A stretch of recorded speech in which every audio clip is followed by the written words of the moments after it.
Halo teman-teman, Halo. kembali lagi di Ruang Ngobrol. Lagi. Ini bukan ngobrol kayaknya, Riz. Yang gosip ya. Kita gosip sih sebenarnya. Ya jadi dari thumbnailnya teman-teman juga udah lihat ini tuh ada harapan, ada keinginan dan tapi juga ada kecemasan sih. Kalau aku pribadi loh, Riz, bahwa Jepang akhirnya melalui layar lebarnya merespon Cinematic Universe kan sebenarnya. Kan gitu. Kalau kita bicara universe tokusatsu kan sebenarnya Toei udah Suburaya dan Toei udah bangun Iya, agak jauh, lama, jauh udah lebih jauh, lama, jauh jauh lebih lebih lama. lama. Apalagi Apa itu MCU? Ultraman dong. Iya kan, pertama Iya. kali Ultraman loh. Betul, Pertama betul, kali betul. Ultraman Betul, loh. Ultra Brothers Heeh, gitu. Dan di YouTube pun Suburaya emang udah punya film sendiri kan Iya, untuk universe untuk itu crossover. apa Ultra Galaxy Fight. Kalau nggak salah. Heeh, Ya, Ultra anunya apa? Bannernya itu. bannernya itu. Ultra Oke, Galaxy. betul. Nah, ini kan kita sebetulnya sangat masuk akal untuk universe-nya Shin ini bahwa Shin itu dikategorikan sebagai karya-karyanya Hideaki Anno. Gitu kan. Karena memang beliau yang ngebikin Shin Godzilla. Shin Godzilla, nulis dan nyutradarai. Terus Evangelion jelas punyanya dia. Gitu. Evangelion itu apanya yang Shin? Ya nggak ada sih. Sinting. Judulnya Sinting. Judulnya sih Shinseiki Evangelion ya. Iya, betul. Gitu terus Jadi sebenarnya dibanding Shin series ini tuh Anoverse Anoverse gitu. Jadi mungkin kalau di Hollywood ada misalnya nih Quentin Tarantinoverse gitu. Jadi karya-karyanya dia, karakter-karakternya gitu. Nah, tapi ini agak ya maksudnya cukup menarik sih, Riz, bahwa apa judulnya Mas? Itu Japan. Shin Japan Heroes Universe. Oke. Gitu. Ya, kalau nggak salah itu Shin Japan Heroes Universe. Terus di tahun 2022 akan rilis Shin Ultraman. Kamen Rider dong. Ultraman dulu. Ultraman dulu ya. Ultraman dulu. Tahun ini Ultraman. 2023 Kamen Rider. Kamen Rider, which is sebenarnya make sense kalau ini terlihat by design kan sebenarnya. Kalau misalnya, loh kok dalam 2 tahun berturut-turut Ano ngeluarin. Kalau Shin Godzilla-nya udah lama. Shin Godzilla-nya udah lama. Kalau iya kan, kalau si Evangelion-nya kayak ini ya lanjut dulu. Iya kan, jadi kayaknya kok apakah ini emang benar-benar by design? Apakah ini kemudian Toei Suburaya dan Toho itu merasa sama Kara, Mas. Oh, sama Kara, betul, sama Kara ngerasa bahwa ini kita nggak bisa sendiri-sendiri nih kalau untuk bikin universe dalam hal besar. Kita harus gotong royong nih gitu. Ya udah, akhirnya mulailah project ini atau gimana, Riz? Kalau aku sih by design yang nggak sengaja ya. Shin Nggak Godzilla murni ya? Nggak murni. Shin Godzilla aku rasa emang diciptakan untuk benar-benar murni Shin Godzilla aja. Mendekonstruksi apa yang selama ini kita tahu tonton tentang Godzilla ya. Jadi proyek Shin ini kan adalah proyek bahasa kami ya, kami udah pernah ngomong di konten dulu, proyek dekonstruksi ya, karena Ano kan emang sukanya kayak gitu. Ya, pikirannya dia sendiri juga kayak gitu sih. Proyek dekonstruksi, makanya Shin Godzilla dibikin untuk Shin Godzilla. Nah, kemudian Shin Ultraman awalnya mungkin dibikin cuma buat Shin Ultraman doang. Ya, karena kemarin udah pakai Shin nih, sekarang Shin lagi. Shin Kamen Rider lagi Shin gitu kan. Kebetulan Shin Kamen Rider itu kan memang proyek anniversary Mas. Iya. 50 tahun Kamen Rider proyek. Jadi udahlah sekalian. Kemudian kayaknya jadi ini by design yang nggak desain banget. Iya. Ternyata setelah ruang lingkup atau view-nya diperluas, mereka jadi ngerasa bisa nih. Bisa. Gitu. Iya. Dan karena emang ini jadi rasa filmnya itu mirip. Betul. Aku nggak berani komentar banyak walaupun aku cukup skeptis soal ini ya. Soalnya ini 4 franchise yang nggak nyambung satu sama lain. Kita udah pernah nonton kan.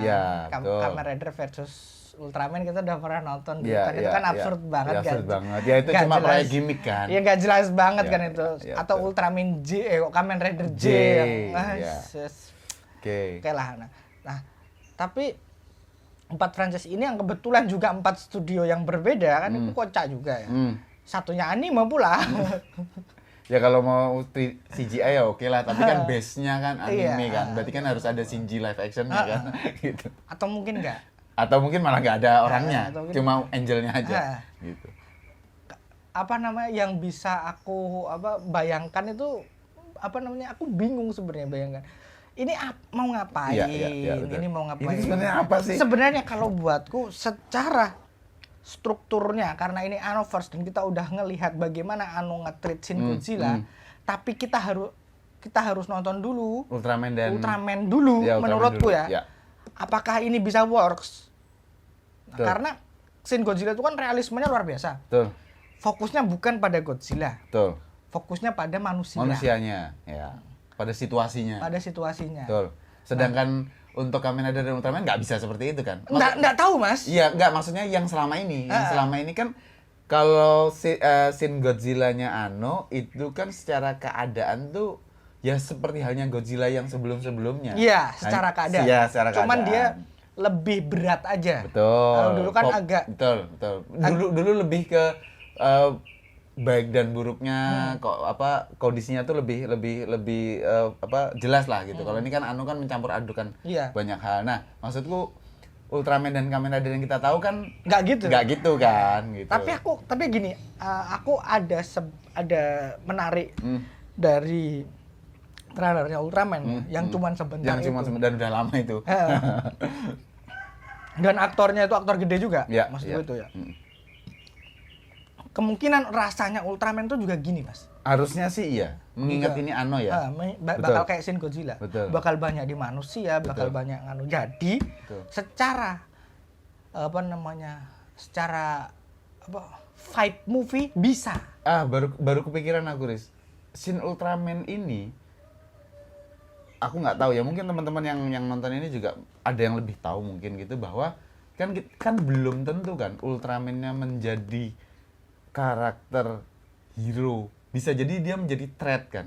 Bisa jadi. Enggak, udah ada monster tuh. Iya, tapi kan bisa jadi pertarungan monster karena ini isu ya. Isu kalau kita ngikutin Ultraman nih, teman-teman, Ultraman manga ini kan keadaannya dibalik. Oh iya. Iya kan? Iya, bahwa ada politik yang membuat Ultraman itu sebenarnya ke bumi mau menginvasi aja. Iya. Aduh, gitu. spoiler deh. Iya, enggak apa-apa. Gitu. Tapi maksudku di otaknya Ano kalau memang banyak hal bisa diwujudkan itu kan mungkin terjadi. Mungkin Dan aku yang anunya juga Ultraman-nya kan nggak punya kolor.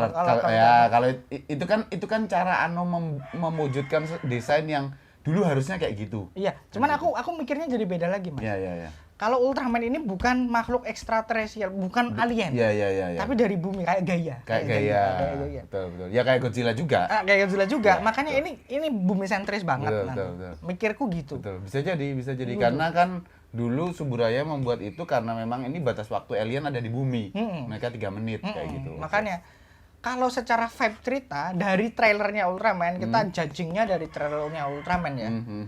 Itu bisa dari vibe cerita, dari tone-nya bisa. Hanya saja kita kan perlu nonton karena memang menunggu untuk menyaksikan di Ultraman ini ada nggak sih vibe atau sekelumit tentang Kamen Rider dan lainnya Godzilla. kan. Godzilla. Ya. Apalagi Kamen Rider tuh, ini gini loh, aku tuh pusing banget ya ngelihatnya. Pendapatku mungkin agak berbeda dari kebanyakan. Bagaimana? Kalau aku merasa Evangelion, Godzilla sama Ultraman itu masih bisa lah. Karena gede-gede semua. Karena monster semua. Apakah nanti Evangelion itu jadi robot yang dibikin manusia untuk melawan threat? Dalam tanda kutip Ultraman dan atau Godzilla. Tapi Kamen Rider-nya ngapain gitu? Apa kamu cuma jadi pilot doang? Kan pilotnya kan aneh. Kan absurd. Apalagi kita tahu ada Hongo dan Ichimonji. Maksudnya betul. Ini what are you doing dan gitu loh. Dan vibe-nya Shin Kamen Rider itu kan memang ini tuh tontonan tahun 71 yang kita kemas secara modern kan gitu kan. Sebenarnya kan gitu. Dari teaser Iya. yang muncul ya. Dari teaser, aku nggak melihat ada sesuatu. Kalau dari Shin Ultraman aku udah ngelihat lah. Ini rasanya kayak Shin Godzilla. Kalau Ultraman dan Godzilla kan sebenarnya sangat mudah ya untuk dikombin. Iya, sangat mudah kan. Udah gampang aja dijadiin. Sama-sama kaiju, sama-sama ada pasukannya gitu. Udah clear lah kalau soal itu mah udah. Makanya ini gimana? Iya. Nah itu yang bikin penasaran. Kamen Rider-nya ini loh. Kamu tuh manusia diinjek mati. Sama Rider Kick. Tapi Rider Kick-nya kalau banyak kayak Zio bisa tuh. Nggak usah. Jangan ke sana. Oke. Iya. Absurd sih, Mas. Absurd tapi intriguing ya.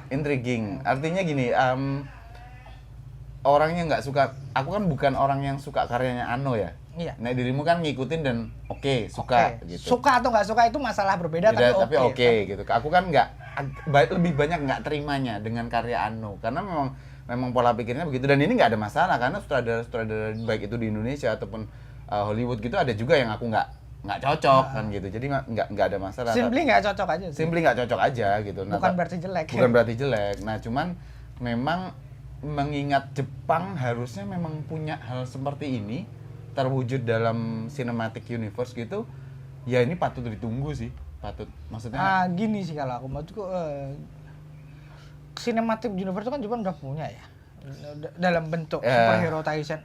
Kita mau ngomong apapun. Iya, itu wujudnya betul. Itu movie di bioskop dan laku. Betul. Kalau nggak laku nggak bakalan terus ya. Ya apa yang ingin dicapai oleh Japan? Japan superhero? Japan Shin Japan Heroes League. Shin Japan Heroes Universe. Bukan League. Shin Japan Heroes Universe. Shin Japan Heroes. Apa yang pengen dicapai oleh Shin Japan Heroes Universe ini? Menurutku urgensinya nyaris nggak ada. Iya sih. Hanya karena Ano ya? Hanya karena Ano aja. Karena Jepang udah punya Ultra Kyodai yang dulu Mebius itu. Iya. Tapi ya mungkin ini Riz yang aku bilang tadi bahwa apa yang mereka bikin tuh impact-nya tuh sangat-sangat belum seperti yang mereka inginkan. Karena itu mereka melihat dalam hal apa nih? Dalam hal keberlangsungan untuk terus-menerus dibicarakan untuk satu kesatuan utuh. Kalau keuangan tercapai laku nih. Laku semua, merchandising segala macam. Tapi kemudian itu kan tidak dibicarakan layaknya satu-satunya universe yang cinematic universe yang udah terbukti berhasil kan MCU. Yang udah jelas-jelas dibicarakan terus nanti bakal ada apa ya. Kita kan nggak bisa membicarakan film terbaru Ultraman nanti terus kemudian yang dulu nanti pemerannya kan gini kayak gitunya itu loh. Kamen Rider kan juga seperti itu. Jadi ini lebih ke idealistik ya. Betul, yang memang mereka lihat MCU itu berhasil secara utuh dan secara penuh, di mana kalau dipecah per filmnya itu bisa variatif penilaiannya. Tapi secara utuh benang yang disusun itu kan kuat dan bagus. Nah ini mereka melihat ini, tapi kan nggak bisa mereka hanya berdiri pada Ultraman sendiri, Kamen Rider sendiri, segala macam itu kan nggak bisa karena Kamen Rider sendiri Heisei, Neo Heisei dan Reiwa itu 3 hal yang sangat berbeda untuk struktur pondasinya segala macam gitu. Nah ini kemudian ada Hideaki Anno yang kemudian mereka melihat ini kayaknya bisa nih orang ini. Toh dia udah ngerjain Shin Godzilla, lagi ngerjain Shin Ultraman dan Kamen Rider. Jadi ini bisa nih kayaknya gitu. Iya bisa. Ya. Jadi yang diincar itu kan penerimaan ke publik ya, betul. bukan sekedar finansial ya. Kalau finansial mereka jalan sendiri-sendiri udah. Iya, udah laku banget. Udah bisa itu. Walaupun harusnya ada Gundam sih. Betul. Iya diterwakili oleh Evangelion. Iya sih. Robot karena besar, Ano aja sih. Makanya aku ngomongin ini Anoverse. Iya betul. Lebih cocok Anoverse sih. Bagi kita yang bukan paham ya, maksudnya kita melihat sosok direkturnya sih. Karena menurutku juga penghasilannya nanti nggak bakal masif banget. Iya. Jadi ini lebih ke proyek idealis ya berarti ya benar ya. Sama kayak kata sampean tadi ya. Betul sih. Karena yang suka Godzilla ya divisif juga sih. Iya mas. Enggak sebenarnya nggak divisif banget sih. Iya betul nggak banget. Evangelionnya ini loh yang hancur ini. Betul. Penyuka Tokusatsu kan pasti minimal tahu Godzilla. Iya. Minimal cross reference. Suka Ultraman, umumnya juga suka Kamen Rider. Karena ya ini kan emang ini rival yang temenan. Sampai sekarang pun masih bisa ditonton terus, maksudnya masih jalan serialnya. Betul. Nah, yang Evangelion ini kan bukan Tokusatsu nih. Bukan maksudnya ini beneran orang yang suka anime genre berat. Padahal kalau Toho, Suburaya dan Toei udah cukup ya? Harusnya 3. Harusnya itu aja. Maksudnya ngapain dia Evangelion? Nih sebagai orang yang ngikutin Evangelion aja dia bilang gitu. Enggak, aku enggak masuk. Enggak masuk secara konsep ya. Iya, betul. Secara konsep. Walaupun bisa. Ya nanti jadi robot buat gini. Cuman kan kemudian akhirnya takutnya itu kan cuman gimmick doang. Gimmick aja. Betul. In Ano with Trust sih sejauh ini selalu bisa bikin kepala pusing, jadi oke lah. Ya udah sih teman-teman, ngegosipnya paling baru sekitar seputar ini sih. Karena infonya juga baru poster doang. Iya, baru itu aja. Tapi ya buat aku sendiri pengen lihat sih hasilnya. Iya, kayak kalau gimana. ngomongin pengen lihat atau enggak, ya pengen. Iya. Karena selama ini kan Skeptis atau enggak itu masalah berbeda. betul. Karena kan selama ini universe yang tadi dirimu bilang, apakah itu Toei sendiri, apakah itu Suburaya sendiri, kan masuknya ke gimmick merchandising ya. Maksudnya kita lebih disuguhin sana. Sedangkan di Anno itu kan lebih bagaimana kamu bagaimana kamu dapat sesuatu yang utuh, yang emang harusnya kamu nontonnya gini nih. Gitu. Nah, ini mudah-mudahan sih. Ya, Anno itu apa namanya? Selalu berkeras untuk deliver a good story for him ya. Meskipun dia juga menurut dia dia juga kesulitan untuk nggak berbeda dengan Toei Suburaya yang mereka gimmicky banget. Iya. Semua perhitungan uangnya masuk nggak nih? Gitu. Bisa jadi merchandise ya. Iya, Suburaya jauh lebih bagus daripada dibanding Toei. Iya. Toei mah Iya. asal duit aja, cerita bodo amat. Iya. Yang mana kita tahu kualitas Tyson semakin tahun semakin tidak jelas. Semakin ramai. Semakin goblok. Oke teman-teman, makasih yang udah nonton, yang punya pendapat dan pemikiran tentang Shin Japan Heroes Universe. Boleh diisi di kolom komentar. Teman-teman, makasih banget. Thank you. Sampai ketemu lagi.